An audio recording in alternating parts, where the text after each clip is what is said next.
Welcome to JVS education channel. నేను మీ జంగం శివయ్య అండి.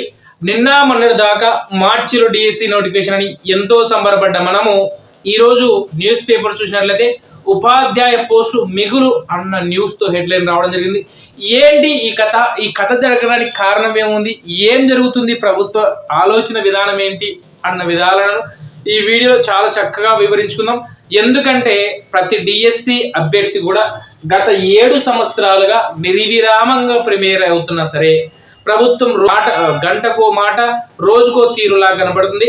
నిన్న చూస్తే 117 జీవో రద్దు అన్న వార్త ప్రధానంగా అయితే ఈ రోజు మాత్రం మిగులు పోస్టులు అన్న సూచనలు అయితే రావడం జరిగింది.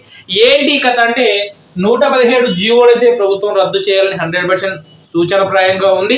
అయితే ఏంటి ఈ మిగులు పోస్టులు ఎలా వస్తున్నాయి అంటే కేంద్రం తీసుకొచ్చిన ఎన్పిఈ 2020 అనుసంధానంగా ప్రీ ఫౌండేషన్ స్కూళ్ళు, తర్వాత బేసిక్ ప్రైమరీ స్కూళ్ళు, మోడల్ ప్రైమరీ స్కూళ్ళు, upper primary school, high school అని 5 స్కూళ్లను 10th క్లాస్ లెవెల్లోనే ఆంధ్రప్రదేశ్ ప్రభుత్వం తీసుకురానుంది.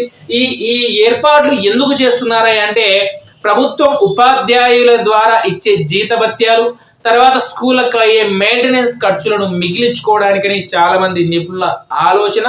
సత్యం అది. ఏంటి సార్ ఈ ఫౌండేషన్ స్కూళ్ళు, basic school, model primary school, తర్వాత అప్పర్ ప్రైమరీ ఏంటి కథ అంటే ఏంటంటే ఎవరైతే 1 నుంచి 5వ తరగతి వరకు స్కూల్, ఉదాహరణకు ఒక పంచాయతీలో ప్రధానంగా 2-3 ఆమ్లెట్ విలేజ్లు ఉంటాయి. ప్రతి ఆమ్లెట్ విలేజ్ లో కూడా ప్రైమరీ స్కూల్ ఖచ్చితంగా నడుపుతుంటారు.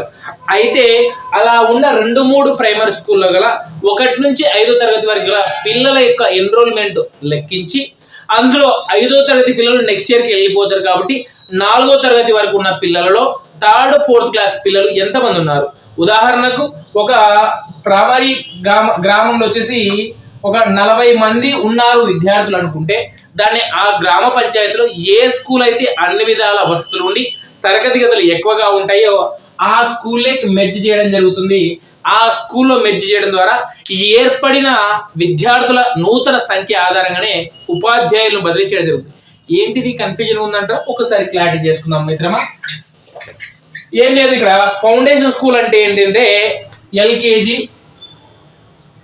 యూకేజీ అండ్ ఫస్ట్ క్లాసు, తర్వాత సెకండ్ క్లాస్. ఇక్కడ చూడండి, ప్రైమరీ 5 క్లాసులు కలిసి ఫౌండేషన్ స్కూల్ అంటారండి. ఏంటంటే LKG, UKG, first class, second class ఈ 4ను కలిసి ఫౌండేషన్ స్కూల్ అనగా ఏర్పాటు చేయడం జరుగుతుంది. అదేవిధంగా బేసిక్ ప్రైమరీ స్కూల్ అంటే ఏంటంటే 3rd, 4th, 5th క్లాస్ మాత్రమే గలదాన్ని బేసిక్ ప్రైమరీ స్కూల్ అంటారు. తర్వాత మోడల్ ప్రైమరీ ఏంటంటే 3rd, 4th, 5th తో పాటు 3rd, 4th, 5th పాటు 6th, 7th ఈ 5 తరగతులు గలదాన్ని ఏమంటారంటే మోడల్ ప్రైమరీ స్కూల్ అంటారు, గుర్తుపెట్టుకోవాలి. తర్వాత అప్పర్ ప్రైమరీ స్కూల్ మనకు అందరికీ తెలుసు. తర్వాత హై స్కూల్ అంటే ఏంటి మనకు అందరికీ తెలుసు. ఇవి ప్రధానంగా స్కూల్. తర్వాత ఈ మోడల్ ప్రైమరీ స్కూల్ తర్వాత ఎందుకు అంటారంటే గుర్తుపెట్టుకోండి, ఇక సేమ్ అయితే క్లాసులు అయితే ఉంటాయి కానీ ఎందుకు మోడల్ ప్రైమరీ స్కూల్ అంటారంటే ఎక్కడైతే ఇక్కడ ఫౌండేషన్ క్లాస్ లో డివిజన్ చేశారో 3rd, 4th విద్యార్థులను వాళ్ళు ఆ గ్రామ పంచాయతీ ఉదాహరణకు 3 కిలోమీటర్ల పరిధిలో ఉన్నా సరే ఆ గ్రామ పంచాయతీ హై స్కూల్ స్కూల్లో కలపడం జరుగుతుంది. దాన్నే మోడల్ ప్రైమరీ స్కూల్ అని అంటారని గుర్తుపెట్టుకోవాలి. ఎందుకు ఈ విధానం చేస్తున్నారా అంటే ఉదాహరణకు ఏ స్కూల్లో కూడా 100కి మించి ప్రైమరీ స్కూల్ స్ట్రెంత్ లేదు.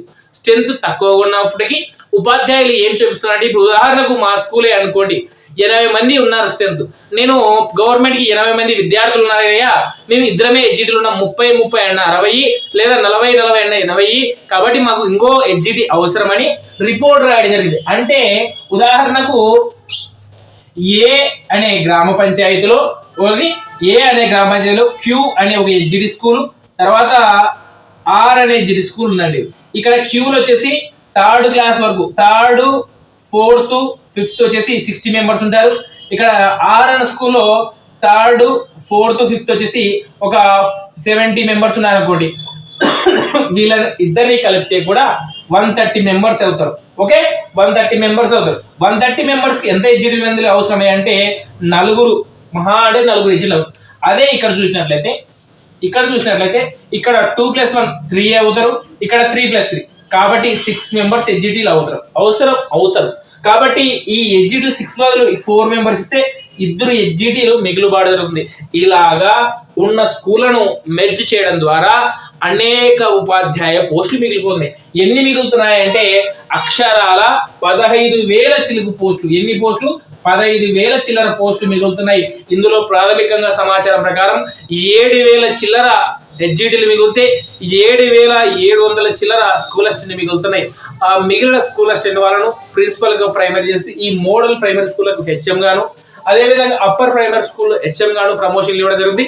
అయినా సరే కూడా ఇంకా చాలా మంది ఉపాధ్యాయులు మిగులుతున్నారు అనే నివేదికలు రావడం జరిగింది. ఇది 100% సత్యం. ఇక ఈ వార్తను పక్కన పెడితే నేను ఏం చెప్తున్నానయ్యా గుర్తుపెట్టుకోండి, ఇదే చిట్ట చివరి డిఎస్సి. ఇక జీవితంలో ఉపాధ్యాయ పోస్టు ఏ ప్రభుత్వము కూడా భర్తీ చేయదు. ఎందుకు చెప్తున్నాను భర్తీ చేయదంటే ప్రాథమిక సమాచారం ప్రకారం జననాల రేటు చాలా తగ్గిపోవడం ద్వారా ప్రైమరీ స్కూల్ నుంచి ఫస్ట్ క్లాస్ జాయిన్ అయ్యే విద్యార్థుల సంఖ్య గణనీయంగా తరిగిపోయింది. ఫర్టిలిటీ రేటు 1.27 మాత్రమే ఉంది ఏపీ ప్రస్తుతానికి. ఈ 1.27 ద్వారా అంటే 1వ తరగతిలో జాయిన్ అయ్యే పిల్లవాడి సంఖ్య తగ్గిపోయింది. ఇంకొకటి విషయం ఏంటంటే అమ్మఒడి పథకం ప్రైవేట్ స్కూలు గవర్నమెంట్ స్కూల్ చేయడం ద్వారా ప్రతి ఒక్క పేద తండ్రి కూడా ప్రైవేట్ స్కూల్కి మొగ్గు చూపడం జరిగింది. గవర్నమెంట్ స్కూల్కి పిల్లలు పంపడం లేదు. కాబట్టి గవర్నమెంట్ స్కూల్లో స్ట్రెంత్ పెరగదు, భవిష్యత్తులో టీచర్ పోస్ట్ రావు. ఇదే చిట్ట చివరి డిఎస్సి. మిత్రులారా గుర్తుపెట్టుకోండి, వార్తలు వచ్చే విషయాల్ని మర్చిపోండి. మొబైల్, వాట్సాప్, టెలిగ్రామ్, యూట్యూబ్ లో వచ్చే వీడియోస్ మర్చిపోండి. కేవలం నోటిఫికేషన్ అయితే రావడం జరుగుతుంది చెప్పిన మాట ప్రకారం. అయితే పోస్టులు తగ్గొచ్చు పెరగవచ్చు అన్న విషయాన్ని నోటిఫికేషన్ చెక్ చేస్తున్నాం.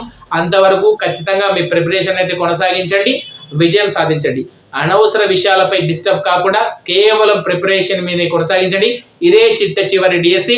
నువ్వు టీచర్ కావాలని కలగన్నావా? ఇదే చివరి డిఎస్సి. నీ కళ సహకారం చేసుకోవడానికి ఇవే చివరి నెలలు. ఇక 3 నెలలు టైం ఉంది మిత్రమా. ఖచ్చితంగా నోటిఫికేషన్ రావడం జరుగుతుంది, ఎగ్జామ్ జరగడం జరుగుతుంది, పోస్టింగ్ ఇవ్వడం జరుగుతుంది. అయితే పోస్టు ఏ విధంగా వస్తుంది, టీచర్ అవుతావా లేదా వేరే మారుస్తారా, అవన్నీ నీకు నెసెసరీ కాదు. నువ్వు మాత్రం ప్రిపేర్ కావాలని తెలియజేస్తా. ఇటు జేవేసీకి ఇచ్చాను.